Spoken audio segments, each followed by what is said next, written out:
ये आकाशवाणी गोरखपुर है। अब आप वेद प्रकाश पाठक से क्षेत्रीय समाचार सुनिए। निर्वाचन आयोग ने आज उत्तर प्रदेश, उत्तराखंड, पंजाब, गोवा और मणिपुर विधानसभा चुनावों की घोषणा कर दी। मुख्य निर्वाचन आयुक्त सुशील चंद्रा ने नई दिल्ली में चुनाव कार्यक्रम की घोषणा करते हुए कहा कि उत्तर प्रदेश में 10 फरवरी से 7 मार्च तक 7 चरणों में मतदान होगा।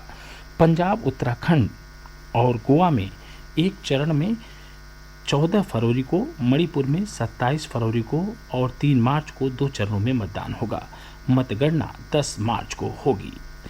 श्री चंद्रा ने कहा कि उत्तर प्रदेश में 7 चरणों में चुनाव संपन्न कराए जाएंगे। पहले चरण का मतदान 10 फरवरी, दूसरे चरण का 14 फरवरी, तीसरे चरण का 20 फरवरी, चौथे चरण का 23 फरवरी, पांचवें चरण का 27 फरवरी, छठा चरण का 3 मार्च और 7वें चरण का मतदान 7 मार्च को होगा। मुख्य चुनाव आयुक्त ने कहा कि पिछले 2 साल से कोविड के कारण चुनाव संचालन में कठिनाई आई है। उन्होंने कहा कि कोविड के मामले बढ़ने के मद्देनजर निर्वाचन आयोग ने केंद्रीय स्वास्थ्य सचिव, गृह सचिव, विशेषज्ञों और राज्य के स्वास्थ्य सचिवों के साथ बैठक की। व्यापक विचार विमर्श के बाद आयोग ने सुरक्षा मानकों को ध्यान में रखते हुए चुनाव की घोषणा करने का फैसला किया। सभी मतदान केंद्रों पर कोविड से बचाव के व्यापक प्रबंध किए जाएंगे और मास्क तथा सैनिटाइजर उपलब्ध कराया जाएगा। मतदान केंद्रों की संख्या भी बढ़ाई गई है। प्रत्येक विधानसभा क्षेत्र में कम से कम एक मतदान केंद्र ऐसा होगा जहां सभी कर्मचारी महिलाएं होंगी। इससे महिला मतदाताओं को प्रोत्साहन मिलेगा। 5 राज्यों के विधानसभा के चुनाव में कुल 18 करोड़ 34 लाख मतदाता हैं। इनमें से 8 करोड़ 55 लाख महिलाएं हैं। सभी राज्यों में 24 लाख 9 हजार नए मतदाता बने हैं। 80 वर्ष से अधिक आयु के वरिष्ठ नागरिकों, दिव्यांगजनों और कोविड रोगी पोस्टल बैलेट का प्रयोग कर सकते हैं। सभी चुनाव अधिकारियों और कर्मचारियों को अग्रिम पंक्ति के योद्धा के समान समझा जाएगा और उन्हें कोविड का एहतियाती टीका दिया जाएगा। श्री चंद्रा ने कहा कि 15 जनवरी तक रोड शो, पदयात्रा, साइकिल या बाइक रैली और किसी जुलूस की अनुमति नहीं होगी। आयोग स्थिति की समीक्षा करेगा और आगे के लिए निर्देश जारी करेगा।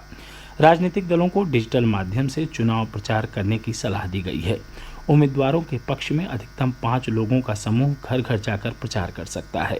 चुनाव कार्यक्रम की घोषणा के साथ ही आदर्श आचार संहिता लागू हो गई है। पूर्वी उत्तर प्रदेश में चुनाव 5वें, 6ठे और 7वें चरण में संपन्न होगा।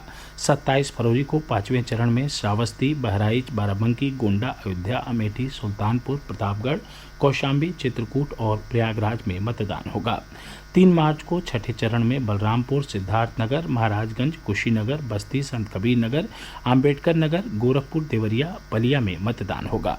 वहीं 7वें चरण में आजमगढ़, मऊ, गाजीपुर, जौनपुर, वाराणसी, चंदौली, मिर्जापुर, भदोही और सोनभद्र में मतदान संपन्न होगा। निर्वाचन आयोग ने संसदीय और विधानसभा क्षेत्रों में उम्मीदवारों के लिए मौजूदा चुनाव खर्च की सीमा बढ़ा दी है। ये सीमाएं आगामी सभी चुनावों में लागू होंगी। बड़े राज्यों में संसदीय चुनाव खर्च की सीमा 70 लाख से बढ़ाकर 95 लाख रुपए और छोटे राज्यों में 54 लाख से बढ़ाकर 75 लाख रुपए कर दी गई है। बड़े राज्यों में उत्तर प्रदेश, महाराष्ट्र, मध्य प्रदेश, पश्चिम बंगाल और कर्नाटक शामिल हैं। छोटे राज्यों में गोवा, मणिपुर, पंजाब, उत्तराखंड और केंद्र शासित प्रदेश शामिल हैं। केंद्र शासित प्रदेश जम्मू कश्मीर में चुनाव खर्च की सीमा को बढ़ाकर 95 लाख कर दिया गया है। मुख्यमंत्री योगी आदित्यनाथ ने कहा है कि राज्य में कोविड की तीसरी लहर आ गई है, इसलिए सभी को कोविड से बचाव का टीका लगवाना चाहिए। दूरदर्शन द्वारा लखनऊ में आयोजित चर्चा में आज उन्होंने कहा कि यह तीसरी लहर दूसरी लहर जितनी घातक नहीं है, फिर भी सभी को सतर्क रहने की आवश्यकता है। प्रदेश में कोरोना संक्रमण के मामले तेजी से बढ़ रहे हैं। पिछले 24 घंटों में 6,411 मरीजों में कोविड की पुष्टि हुई है, जबकि इस दौरान 171 रोगी स्वस्थ हुए हैं। सक्रिय मामलों की संख्या बढ़कर 18,525 हो गई है। इनमें से 18,184 मरीजों का इलाज घर पर चल रहा है। इस बीच कोविड नमूनों की जांच लगातार जारी है। कल 2,20,000 से अधिक नमूनों की जांच की गई। अब तक 9 करोड़ 44 लाख से अधिक नमूनों की जांच की जा चुकी है। प्रदेश में कल कोरोना संक्रमण से 6 लोगों की मृत्यु हुई। स्वास्थ्य विभाग के अपर मुख्य सचिव अमित मोहन प्रसाद ने बताया कि कोरोना संक्रमण के अधिकतर मामलों में मरीजों में हल्के लक्षण मिल रहे हैं। उन्होंने कहा कि अस्पताल में भर्ती होने वाले मरीजों की संख्या काफ़ी कम है।